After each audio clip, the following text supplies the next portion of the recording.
ಕರ್ನಾಟಕ ರಸ್ತೆ ಸಾರಿಗೆ ಸಂಸ್ಥೆ ಜಂಟಿ ಕ್ರಿಯಾ ಸಮಿತಿ ಅಲ್ಲಿ ಒಬ್ಬ ಮುಖಂಡ, ನಾನು KSRTC ಸ್ಟಾಫ್ ಅಂಡ್ ವರ್ಕರ್ಸ್ ಯೂನಿಯನ್ನ ಬಳ್ಳಾರಿ ಜಿಲ್ಲೆಯ ಅಧ್ಯಕ್ಷ ಆದಿಮೂರ್ತಿ ಅಂತ. ಇವತ್ತು ನಾವು ಕಳೆದ 3 ವರ್ಷಗಳಿಂದ ಸಾರಿಗೆ ಕಾರ್ಮಿಕರ ಬೇಡಿಕೆಗಳನ್ನು ಇಟ್ಕೊಂಡು ನಾವು ನಿರಂತರವಾಗಿ ಚಳವಳಿ ಮಾಡ್ತಾ ಇದ್ದೀವಿ, ಸಮಾವೇಶಗಳು ಮಾಡ್ತಾ ಇದ್ದೀವಿ, ಸರ್ಕಾರ ಗಮನಕ್ಕೆ ತರ್ತಾ ಇದ್ದೀವಿ. 3 ವರ್ಷಗಳಿಂದ ಸಾರಿಗೆ ಕಾರ್ಮಿಕರ ಬೇಡಿಕೆಗಳು ಈಡೇರಿಸಿಲ್ಲ. ಅದು ಪ್ರಮುಖ ಬೇಡಿಕೆ ಏನಂದ್ರೆ 1/1/24ರಿಂದ ವೇತನ ಪರಿಷ್ಕರಣೆ ಆಗಬೇಕು, 38 ತಿಂಗಳು ಬಾಕಿ ಇರುವ ಅರಿಯರ್ಸ್ ಕೊಡಬೇಕು, ಆಮೇಲೆ 31% ತುಟ್ಟಿ ಭತ್ಯೆನ ವೇತನ ಶ್ರೇಣಿಯಲ್ಲಿ ವಿಲೀನಗೊಳಿಸಬೇಕು ಅನ್ನೋದು ಪ್ರಮುಖ ಬೇಡಿಕೆಗಳು. ಈ ಬೇಡಿಕೆ ಈಡೇರಿಸಲಿಕ್ಕೆ ಸರ್ಕಾರ ಮನಸ್ಸು ಮಾಡ್ತಾ ಇಲ್ಲ, ಸಾರಿಗೆ ಕಾರ್ಮಿಕರನ್ನ ನಿರ್ಲಕ್ಷ್ಯ ಧೋರಣೆ ಅನುಸರಿಸ್ತಾ ಇದೆ. ಈಗ ಏಕಪಕ್ಷೀಯವಾಗಿ 12.5% ಅನೌನ್ಸ್ ಮಾಡಿದ್ದಾರೆ. ನಾವು ಇದನ್ನು ಒಪ್ಪೋದಿಲ್ಲ. ಯಾಕಂದ್ರೆ ನಾವು ಕೇಳಿದ್ರು 25%, ಈಗಿನ ಬೆಲೆ ಏರಿಕೆ ತಕ್ಕಂಗೆ 25% ವೇತನ ಪರಿಷ್ಕರಣೆ ಮಾಡಬೇಕು, 38 ತಿಂಗಳು ಅರಿಯರ್ಸ್ ಕೊಡಬೇಕು ಅಂತ ನಾವು ಬೇಡಿಕೆ ಇಟ್ಟಿದ್ದೀವಿ.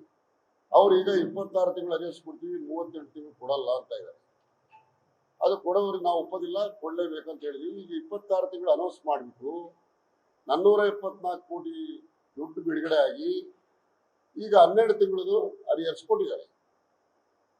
ನಮ್ಮ ದುಡ್ಡು ನಮ್ಮ ಜನ ತಗೊಂಡಿದ್ದಾರೆ. ಆದರೆ 38 ತಿಂಗಳು ಅರಿಯರ್ಸ್ ಕೊಡೋವರೆಗೂ ನಾವು ಮುಷ್ಕರ ಮುಂದುವರಿತದೆ. ನಮ್ಮ 25% ನಮ್ಮ ಜೊತೆ ಕರೆದು ಮಾತುಕತೆ ಮಾಡಬೇಕು. ಏನು ಪರ್ಸೆಂಟೇಜ್ನಲ್ಲಿ ಸ್ವಲ್ಪ ಹೆಚ್ಚು ಕಡಿಮೆ ನಾವು ಅಡ್ಜಸ್ಟ್ ಮಾಡ್ಕೊತೀವಿ, ಕಡಿಮೆ ಮಾಡ್ಕೊತೀವಿ. 1/1/24 ಏನು ವೇತನ ಪರಿಷ್ಕರಣೆ ಆಗ್ತಕ್ಕಂಥದ್ದನ್ನ 1/4/20 ಮಾಡಲಿಕ್ಕೆ ಸರ್ಕಾರ ಅನೌನ್ಸ್ ಮಾಡಿದೆ, ನೋಟಿಫಿಕೇಶನ್ ಜಾರಿ ಮಾಡಿದೆ. ಇದನ್ನ ವಿರೋಧಿಸ್ತೀವಿ, ಇದನ್ನ ಒಪ್ಪೋದಿಲ್ಲ. ಈ ಮುಷ್ಕರ ಅವ್ರು ಒಪ್ಪೋವರೆಗೆ ಈ ಮುಷ್ಕರ ನಾವು ಕೈ ಬಿಡೋದಿಲ್ಲ. ಇಡೀ ರಾಜ್ಯಾದ್ಯಂತ ಬಸ್ಗಳು ಬಂದ್ ಆಗ್ತವೆ.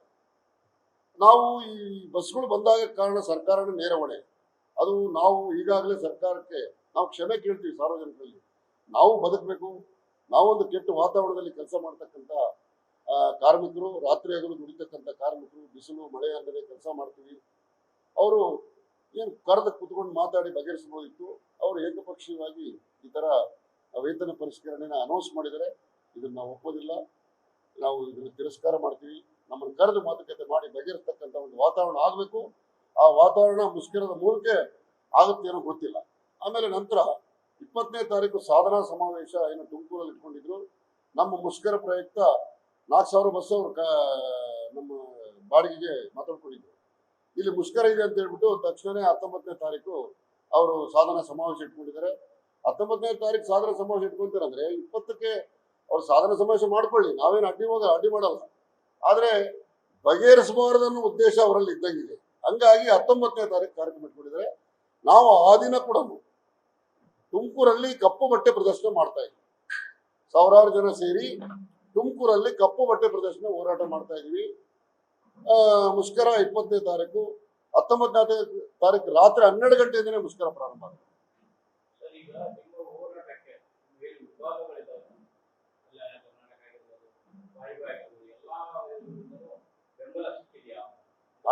ಹಂಡ್ರೆಡ್ ಪರ್ಸೆಂಟ್ ಈಗಾಗಲೇ ನಾವು 5 ಸಮಾವೇಶಗಳು ಮಾಡಿದ್ವಿ. ವಾಯುವ್ಯ ವಲಯದಲ್ಲಿ ಸಮಾವೇಶ ಮಾಡಿದ್ವಿ, ಯಶಸ್ವಿ ಸಮಾವೇಶ ಮಾಡಿದ್ವಿ. ಭಾರಿ ಜನ ಸೇರಿದ್ರು, 1000 ಜನ ಸೇರಿದ್ರು. ನಂತರ ಗುಲ್ಬರ್ಗ NKDCಯಲ್ಲಿ ಸಮಾವೇಶ ಮಾಡಿದ್ವಿ. ಗುಲ್ಬರ್ಗದಲ್ಲಿ ಅಲ್ಲಿ ಹೆಚ್ಚಿನ ಸಂಖ್ಯೆಯಲ್ಲಿ ಜನ ಬಂದು ಬೆಂಬಲ ವ್ಯಕ್ತಪಡಿಸಿದ್ದಾರೆ. ಈಗ ಮೈಸೂರಲ್ಲಿ ಸಮಾವೇಶ ಮಾಡಿದ್ವಿ. ಮೈಸೂರಲ್ಲಿ ಹೆಚ್ಚಿನ ಸಂಖ್ಯೆಯಲ್ಲಿ ಜನಸಂಖ್ಯೆ ಬಂದು ಯಶಸ್ವಿ ಮಾಡಿದ್ದಾರೆ. ನಿನ್ನೆ ತಾನೇ ಟೌನ್ ಹಾಲ್ ಅಲ್ಲಿ ಸಮಾವೇಶ ಮಾಡಿದ್ವಿ. 1000 ಜನ ಬಂದು ಹೋರಾಟಕ್ಕೆ ಬೆಂಬಲ ಕೊಟ್ಟಿದ್ದಾರೆ. ಮುಷ್ಕರ ಯಶಸ್ವಿ ಮಾಡ್ತೀವಿ ಅಂತ ಹೇಳಿ ಪ್ರದರ್ಶಿಸಿದ್ದಾರೆ ಜನ. ಹಂಗಾಗಿ ನಾವು ಘಟಕ ಮಟ್ಟದಲ್ಲಿ ಎಲ್ಲಾ ಡಿಪೋಗಳಲ್ಲಿ ಗೇಟ್ ಮೀಟಿಂಗ್ ಮಾಡ್ತಾ ಇದೀವಿ. ಎಲ್ಲಾ ಗೇಟ್ ಮೀಟಿಂಗ್ಗಳಲ್ಲಿ ಸಾಧ್ಯವಾಗಿ ಅಧಿಕಾರಿಗಳು ಸಮೇತ 3/4% ಅಧಿಕಾರಿಗಳು ಸಮೇತ ಈ ಮುಷ್ಕರಕ್ಕೆ ಬೆಂಬಲ ಇದೆ. ಯಾಕಂದ್ರೆ ವೇತನ ಪರಿಷ್ಕರಣೆ ಆದ್ರೆ ಅಧಿಕಾರಿಗಳಿಗೂ ದುಡ್ಡು ಬರ್ತದೆ. ಹಂಗಾಗಿ ಇದೊಂದು ಆರ್ಥಿಕ ಸೌಲಭ್ಯ ಪಡ್ಕೊಳ್ತಕ್ಕಂಥ ಸಂದರ್ಭ. ಅವರಾಗಿ ತಡ ಮಾಡಿ ಅರಿಯರ್ಸ್ ಮಾಡಿದ್ದಾರೆ. ಇಲ್ಲಾಂದ್ರೆ ಆಗಿಂದಾಗೆ 4 ವರ್ಷಕ್ಕೊಮ್ಮೆ ವೇತನ ಪರಿಷ್ಕರಣೆ ಮಾಡಿದ್ರೆ ಈ ಸಮಸ್ಯೆನೇ ಬರಲ್ಲ. ಇಷ್ಟು ಇಡೀ ರಾಜ್ಯಾದ್ಯಂತ ಕಾರ್ಮಿಕರ ಬೆಂಬಲ ಇದೆ. ಎಲ್ಲಾ ಘಟಕಗಳಿಂದ ಯಾರ್ಯಾರ ಮನೆಯಲ್ಲಿ ಅವ್ರು ಇರ್ತಾರೆ, ಯಾರು ಡ್ಯೂಟಿಗಳು ಬರಲ್ಲ. ಅಧಿಕಾರಿಗಳು ಯಾರಿಗೂ ಒತ್ತಡ ಮಾಡೋ ಅವಶ್ಯಕತೆನೇ ಬೀಳಲ್ಲ. ಅವ್ರು 3 ದಿವಸ ಮುಂಚೆ ಸೈನ್ ಮಾಡಿಸ್ಕೊಂಡ್ರು ಅವರು ಮುಷ್ಕರಕ್ಕೆ ಮನೆಯಲ್ಲಿದ್ದಾಗ ಅಡ್ಬಿಟ್ಟಿದ್ದಾರೆ.